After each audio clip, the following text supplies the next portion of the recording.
जल पुरुष के रूप में जिन्होंने जल संरक्षण के लिए अभिनव प्रयोग और कार्य किए हैं, ऐसे ऐसे सम्मानीय श्री राजेंद्र सिंह जी, प्रमुख सचिव नमामि गंगे एवं ग्रामीण पेयजल श्री अनुराग श्रीवास्तव जी, लखनऊ के मंडलायुक्त श्री रंजन कुमार जी, आज के इस भूजल सप्ताह समारोह के समापन कार्यक्रम में उपस्थित जल संरक्षण के लिए समाज जीवन के विभिन्न क्षेत्रों में कार्य करने वाले उपस्थित महानुभाव और उपस्थित भाइयों बहनों, मैं सबसे पहले आप सबका हृदय से अभिनंदन करता हूं कि आप सब ने अपने अपने फील्ड में कुछ नया प्रयास किया है, जिसके परिणाम हमें प्रदेश के अंदर देखने को मिल रहे हैं। जिन 5 लोगों के विचारों को मुझे सुनने का भी अवसर प्राप्त हुआ, पांचों ने अपने अपने फील्ड में कुछ नया करके दिखाया है और मुझे लगता है कि यह कार्य 24 करोड़ की आबादी में हर व्यक्ति कर सकता है। जल की क्या कीमत होती है, हो सकता है उत्तर प्रदेश वासी इसकी कीमत न समझते हो, लेकिन जल की कीमत क्या है ये जानना है तो जल पुरुष श्री राजेंद्र सिंह जी ने आपको बताया होगा। जिस प्रदेश से वे आते हैं, आज से लगभग 10,000 वर्ष पहले वह प्रदेश देश का सबसे हरा भरा प्रदेश माना जाता था। कहते थे एक प्राकृतिक घटना के कारण सरस्वती नदी की जो सहायक नदियां उस समय हुआ करती थी, यमुना, सिंधु आदि ने अपना रुख बदला। सरस्वती नदी सूख गई, राजस्थान से होते हुए खंबात की खाड़ी तक पहुंचती थी और आपने देखा उसके बाद देश का सबसे हरा भरा क्षेत्र आज सूखे की चपेट में रहता है। बड़ा भूभाग उसका रेगिस्तान बन चुका है और जल की एक एक बूंद के लिए वहां पे लोगों में कितनी तड़प होती है, आज हम वहां की पीड़ा को नजदीक से जब महसूस करेंगे तो पता लगेगा। लेकिन इस सब के बीच भी राजस्थान में वहां के विभिन्न संगठनों ने बहुत अच्छा काम किया है। राजस्थान में जो सबसे कम वर्षा होती है वह जैसलमेर है और जैसलमेर में जल संरक्षण के कार्य वहां के लोगों ने आज से नहीं 400, 500, 700 वर्ष पहले एक एक बूंद वर्षा की कैसे संरक्षित की जा सकती है, उसका मॉडल उन्होंने वहां पर करके दिखाया है। और इसीलिए मुझे लगता है कि उत्तर प्रदेश के अंदर जब कुछ डरावनी रिपोर्ट आई थी और खासतौर पर जहां पर जब हम लोग प्रत्येक भारतवासी प्रातःकाल उठने के साथ ही अपनी 7 पवित्र नदियों का स्मरण करते हैं,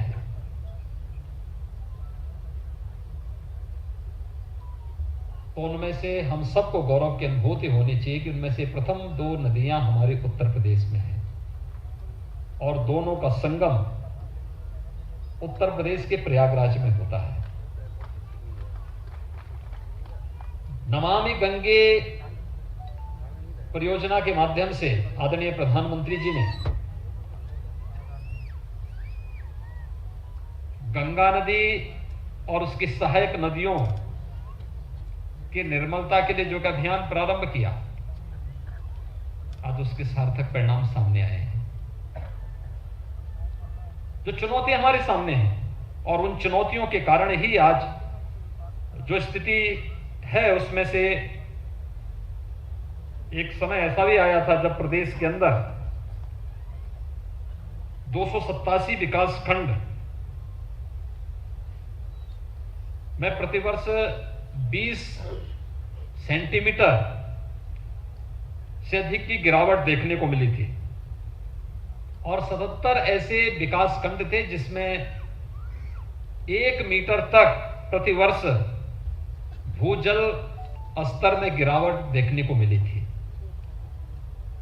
आप अनुमान कर सकते हैं कि हम कहां जा रहे हैं। सन 2000 में 745 विकासखंड ऐसे थे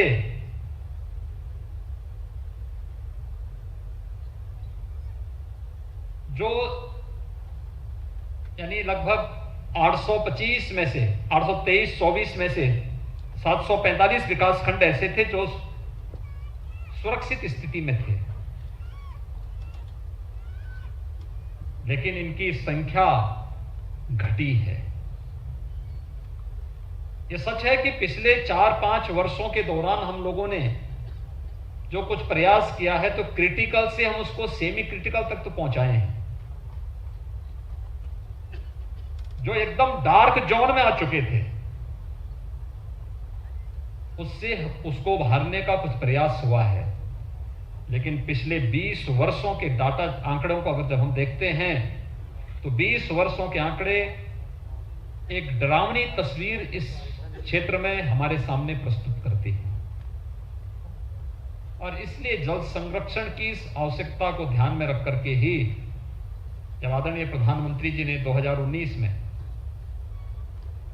पूर्व प्रधानमंत्री स्वर्गीय अटल बिहारी वाजपेयी जी के जन्मदिन के अवसर पर अटल भूजल योजना का शुभारंभ किया था,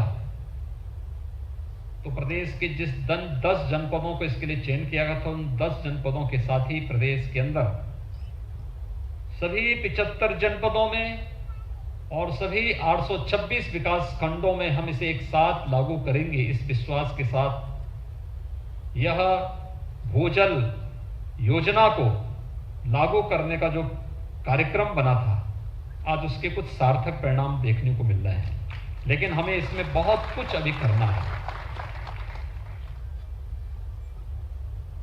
मुझे 2 वर्ष पहले चित्रकूट में जाने का अवसर प्राप्त हुआ था। मैंने वहां पर भी एक मॉडल देखा था जो कैसे हम वर्षा के जल के संचयन की बेहतर व्यवस्था कर सकते हैं।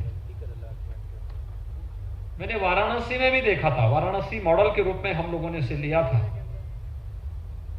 कि अक्सर हम देखते हैं कि हैंडपंप हम लोग पानी निकालने के लिए उपयोग करते हैं। एक समय के बाद वो हैंडपंप निष्प्रयोज्य हो जाता है। उस हैंडपंप का उपयोग वर्षा जल के संचयन की दृष्टि से कैसे हो सकता है, एक मॉडल वाराणसी में भी इसका एक बनाया था। अलग अलग क्षेत्र में अलग अलग प्रकार के मॉडल बनाए जा सकते हैं, हम सब भी उसमें सहभागी हो सकते हैं। मेरा यह मानना है जो फ्लोराइड और आर्सेनिक से प्रभावित जनपद हैं प्रदेश के अंदर, इनका कारण भी है भूगर्भीय जल का अतिदोहन। अगर एक समय के साथ हम जल संरक्षण की बेहतरीन तकनीक को अपना करके अपने स्तर पर इस प्रयास को आगे बढ़ाना प्रारंभ करेंगे, आप देखना खारा पानी की समस्या का समाधान हो जाएगा, आर्सेनिक और फ्लोराइड से जुड़ी हुई समस्या का समाधान हो जाएगा। और अगर शुद्ध पेयजल किसी व्यक्ति को पीने के लिए प्राप्त हो रहा है तो उसकी आधी से अधिक बीमारी भी समाप्त हो जाएगी। मैंने इन बातों को देखा है, बहुत नजदीक से मैंने महसूस किया है। मुझे पूर्वी उत्तर प्रदेश से 5 बार सांसद रहने का अवसर प्राप्त हुआ था और मैं इस बात को देखता था वहां पे कि पूर्वी उत्तर प्रदेश के 7-8 जनपद ऐसे थे जहां पर हर वर्ष इंसेफ्लाइटिस से मौतें होती थी। जुलाई से लेकर के नवंबर तक 1,500 से लेकर 2,000 मौत बच्चों की होती थी, व्यापक पैमाने पर होती थी। कोई उपचार नहीं था। सरकार के कानों में जूं भी नहीं रेंगता था, हम लोग चिल्लाते रहते थे। ये सिलसिला 40 वर्षों तक चलता रहा। 21 वर्षों तक तो किसी सरकार ने इसका संज्ञान भी नहीं लिया। 1998 में जब पहली बार मैं सांसद बना था तो मैं मेडिकल कॉलेज के विजिट में गया था और मैंने देखा वहां पर एक एक बेड में 4-4 बच्चे लेटे हुए हैं। उनकी मौत हो जाती थी, कोई पूछने वाला नहीं था। अगर उपचार से थोड़ा कोई ठीक हो भी गया तो शारीरिक या मानसिक रूप से कभी ठीक नहीं हो पाता था, दिव्यांग हो जाता था। 40 वर्षों से ये सिलसिला चलता रहा। 2017 में जब हम लोग आए, प्रदेश में भारतीय जनता पार्टी नेतृत्व की सरकार बनी, तो मेरे सामने एक चैलेंज था, क्योंकि मैं स्वयं ही 1997-98 से इसके खिलाफ लड़ता रहा। संसद के सत्र में, हर सत्र में इस मुद्दे को उठाता था। उपचार के लिए मांग करता था, टीकाकरण की मांग करता था, लेकिन उपचार है क्या किसी को पता भी नहीं था।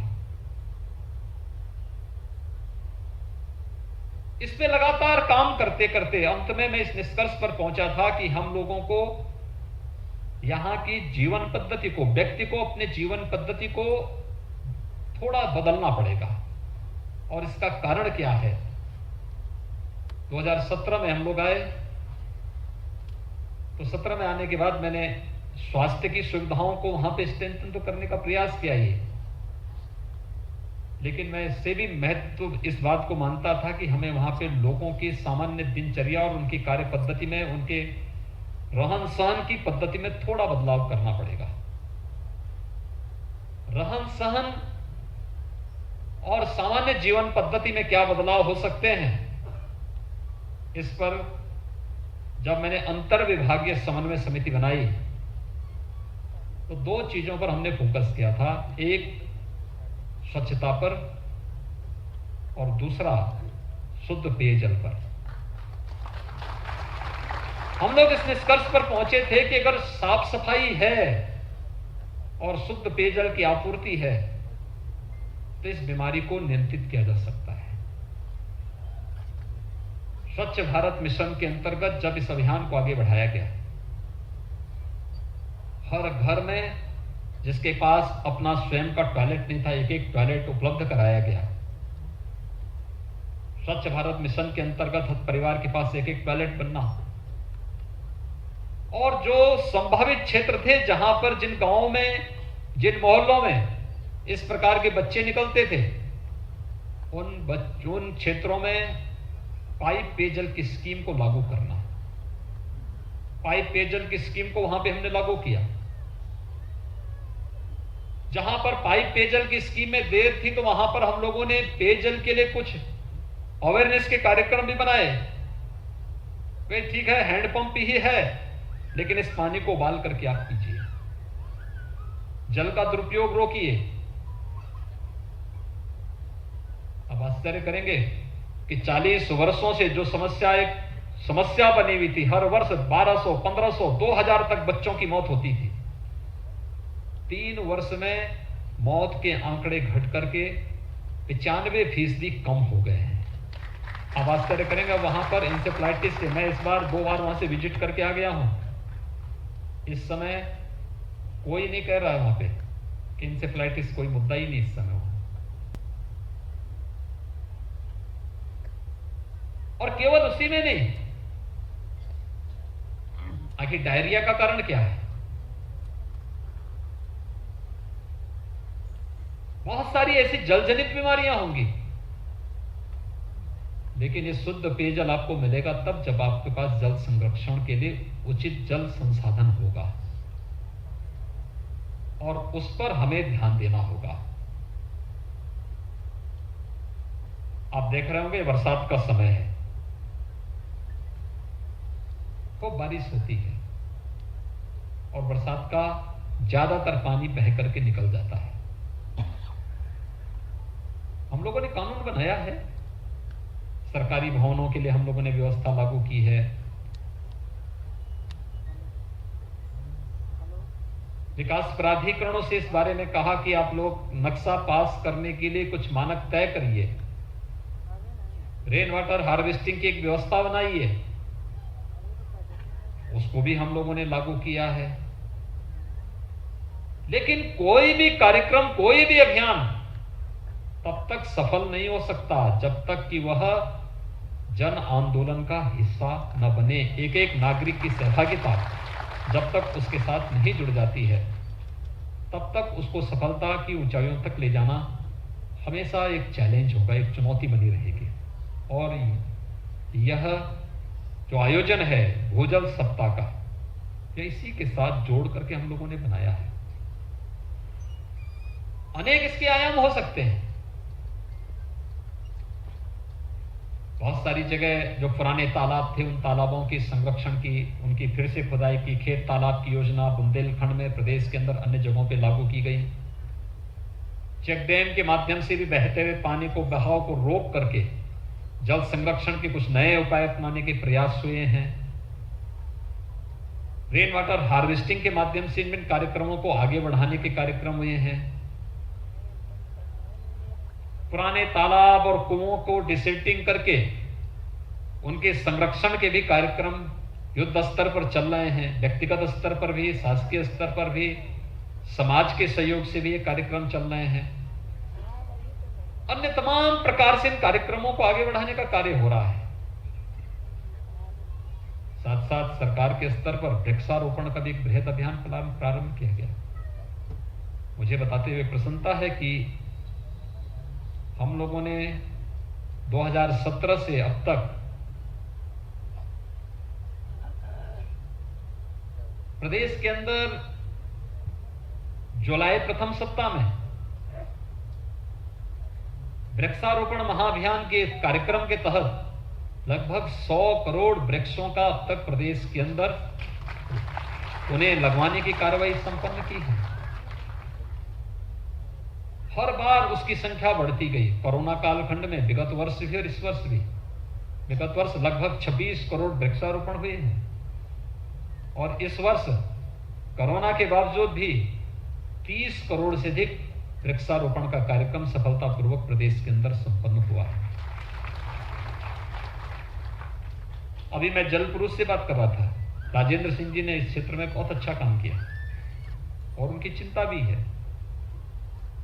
क्या हम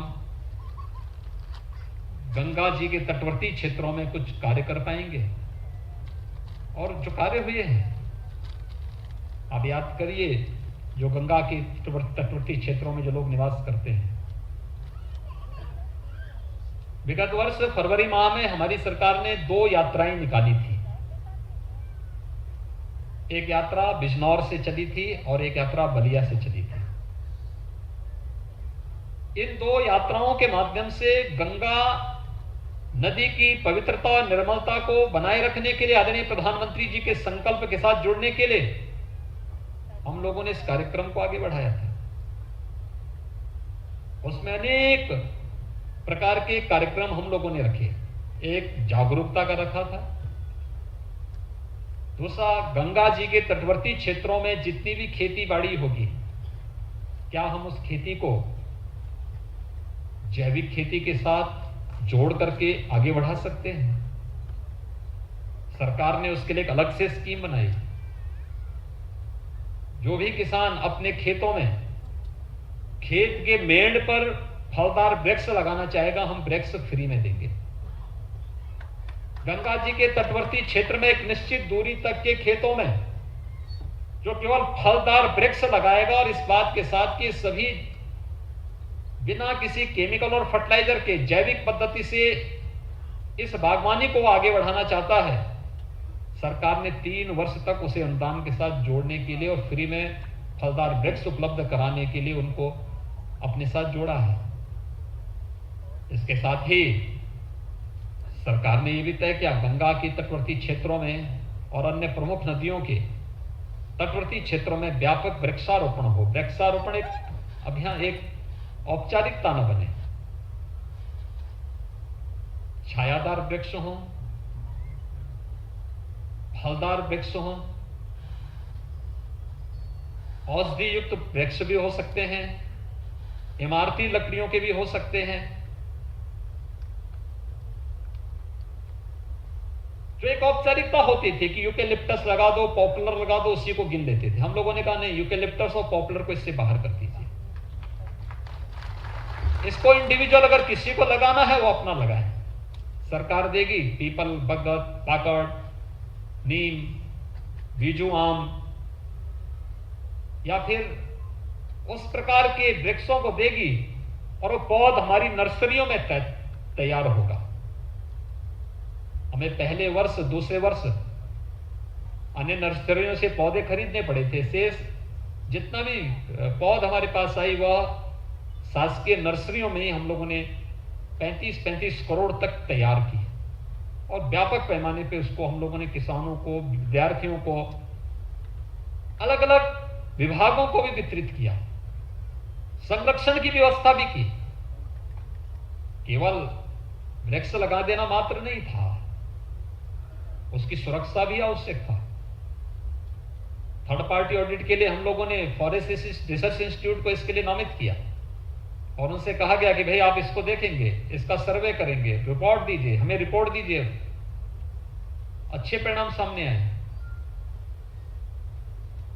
व्यापक पैमाने पे कार्य करना होगा, लेकिन मेरा यह मानना है हर एक नागरिक को अपनी दिनचर्या का हिस्सा बनाना पड़ेगा। जल संरक्षण को प्रत्येक नागरिक को इसके साथ जुड़ना पड़ेगा। हमारे पास पर्याप्त मात्रा में जल आ रहा है, इसका मतलब ये नहीं कि हम उसको फालतू जाने दें। वर्तमान में हर घर नल की योजना आदरणीय प्रधानमंत्री जी की प्रेरणा से, उनके मार्गदर्शन से, उनके सहयोग से पूरे देश के अंदर लागू हो रही है। और उत्तर प्रदेश में भी हम लोगों ने पहले चरण में बुंदेलखंड और बिंद क्षेत्र में इस योजना को लागू कर दिया है। आर्सेनिक फ्लोराइड, इंसेफ्लाइटिस प्रभावित क्षेत्रों में यह योजना, या खारा पानी से प्रभावित क्षेत्रों में यह योजना हमारी लागू होने वाली है।